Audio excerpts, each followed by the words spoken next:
Bismillahirrahmanirrahim. Assalamualaikum warahmatullahi wabarakatuh. Sahabatku yang dirahmati oleh Allah Subhanahu wa taala, tidak terasa akhirnya Ramadan mampu kita lewati dengan izin dan karunia Allah Subhanahu wa taala dengan lancar, dengan baik, dan insya Allah moga-moga amal ibadah kita semua yang kita lakukan selama bulan Ramadan 1447 kali ini diterima oleh Allah Subhanahu wa taala, melangit ya, dan diganti oleh Allah Subhanahu wa taala dengan pahala yang berlimpah dari Allah Subhanahu wa taala.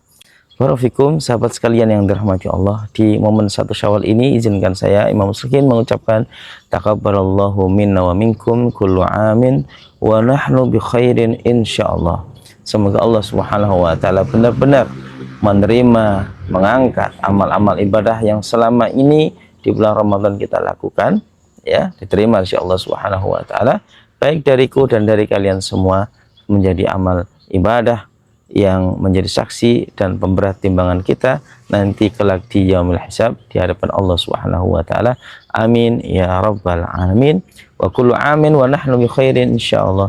Dan sepanjang tahun kita senantiasa diliputi oleh kebaikan, keberkahan, rahmat dari Allah Subhanahu wa taala. Amin ya rabbal alamin.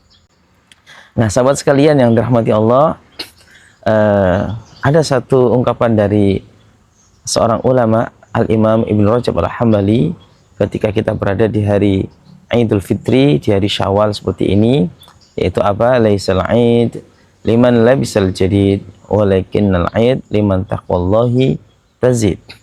Bukanlah semata hari raya itu bagi mereka yang mampu mengenakan pakaian barunya, akan tapi mereka yang benar-benar berhari raya itu adalah mereka yang merasakan spirit takwanya tazid, spirit takwanya terus bertambah, terus bertambah.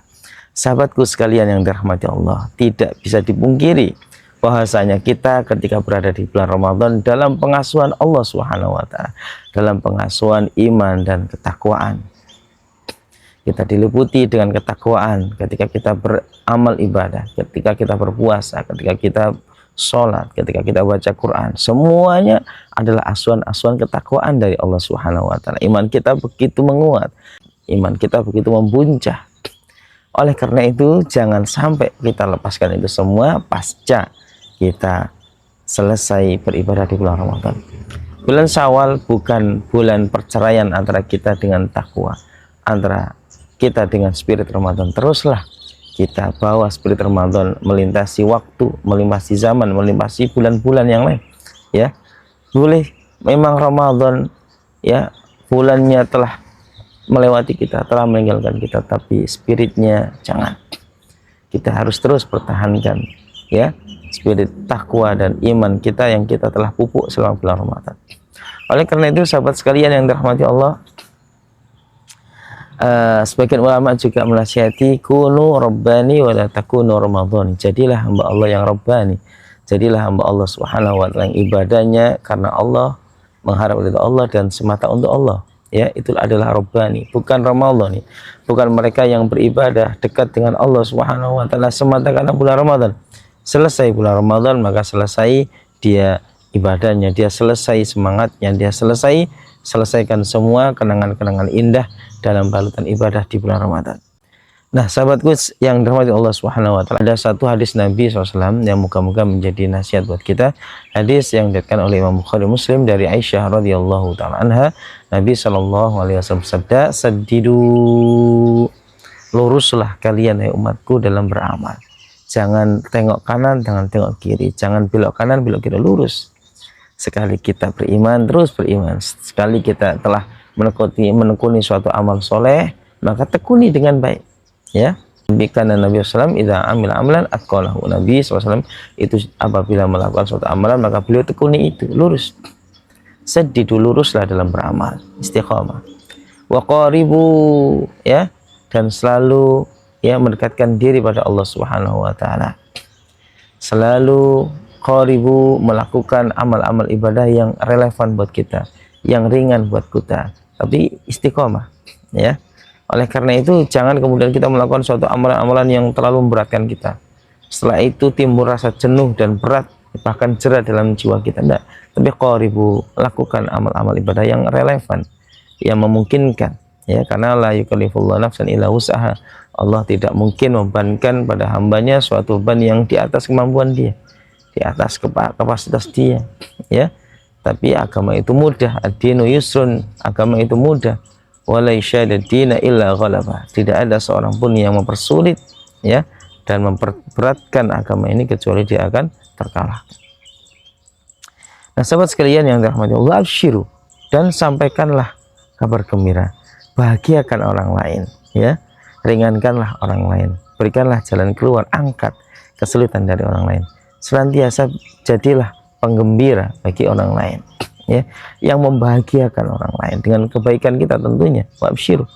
Oleh karena itu Nabi SAW ketika ditanya oleh para sahabat, ayul amal afdal, wahai Rasulullah, amal ibadah apa yang paling afdal? Idkhalus surur fi qalbi mu'min, yaitu memasukkan kesenangan, kebahagiaan ke dalam hati seorang mukmin yang sedang sulit, ke dalam hati seorang mukmin yang sedang susah, ya. Oleh karena itu dalam satu hadis Nabi SAW memberikan janji yang luar biasa, man naffasa an mu'minin, ya, kurbatan min kurbi dunia naffasallahu anhu kurbatan min kurbi yaumil qiyamah. Siapa yang mampu menghilangkan dan mengangkat kesulitan dari seorang mukmin yang sedang diliputi kesulitan dalam hidupnya, naffasallahu anhu, Allah pasti akan menghilangkan darinya kesulitan, ya.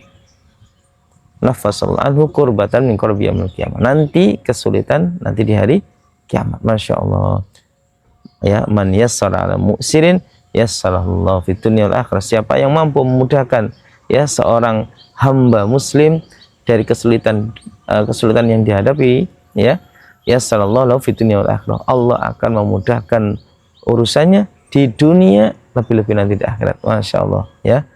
Wa absyiru, maka sampaikanlah kabar gembira, mudahkanlah, bahagiakan orang lain. Wa annahu la yanju ahadun bi amalihi, dan ketahuilah, kata Nabi, seorang tidak akan mampu selamat dari neraka sebatas amal ibadahnya. Sebatas amal kita, sebesar apapun amal kita, itu tidak ada jaminan kita mampu selamat dari neraka dengan amal kita semata. Para sahabat bertanya, wala anta ya Rasulullah, apakah engkau pun juga demikian ya Rasulullah? Tidak ada jaminan selamat dari neraka dengan amalmu semata? Wala ana, bahkan saya pun, illa ayyataghammadaniyallahu birahmati, kecuali Allah memberikan kepadaku rahmat. Oleh karena itu sahabat sekalian, yang hebat bukan amal ibadah kita, tapi rahmat Allah pada kita, ya. Bukan amal itu menjadi tujuan kita, tapi ridha Allah, wajah Allah, dan rahmat Allah lah menjadi tujuan daripada amal ibadah kita. Maka tadi, jadilah Rabbani, jadilah hamba Allah yang semata dalam ibadah itu mencari ridha Allah, ya. Karena itulah yang akan menjadi sebab kita selamat di dunia dan di akhirat. Wa anna ahabbal a'mal, dan sesungguhnya, kata Nabi, amal ibadah yang paling cintai oleh Allah adwamuha wa in qalla, yang paling acek, yang paling kontinu, meskipun tak seberapa, meskipun sedikit. Nah, oleh karena itu sahabat sekalian, mungkin di bulan Ramadan kita baca Qur'annya bisa sampai berjuz-juz dalam sehari, ya. Maka selesai bulan Ramadan jangan tinggalkan itulah Quran, meskipun 1 juz atau meskipun kurang daripada 1 juz. Apa yang memudahkan buat kita? Faqra'u ma tayassara minal Quran. Tetap baca apa yang bagi kita mudah untuk melakukannya. Mungkin ketika di bulan Ramadan kita mampu sholat malam sampai 11 juz, ya, maka jangan tinggalkan sholat malam, jangan tinggalkan sholat tahajud pasca Ramadan, meskipun hanya 7 rakaat, 5 rakaat, 3 rakaat, atau bahkan mungkin 1 rakaat witir, tetap sholat malam, ya. Wa minal laili fatahajjad bihi nafilatan lak asa ayyab'atsaka rabbuka maqaman mahmuda, dan dari sebagian waktu malam maka lakukanlah sholat malam, lakukanlah tahajud, semoga Allah Subhanahu wa taala memberimu tempat yang terpuji di sisinya, ya, terutama di dunia dan akhirat. Nah, sahabat sekalian yang dirahmati Allah, maka disinilah penting kita menjaga stabilitas iman dan amal soleh kita. Jadilah kita hamba-hamba Allah yang istiqomah. Barakallahu fikum. Assalamualaikum warahmatullahi wabarakatuh.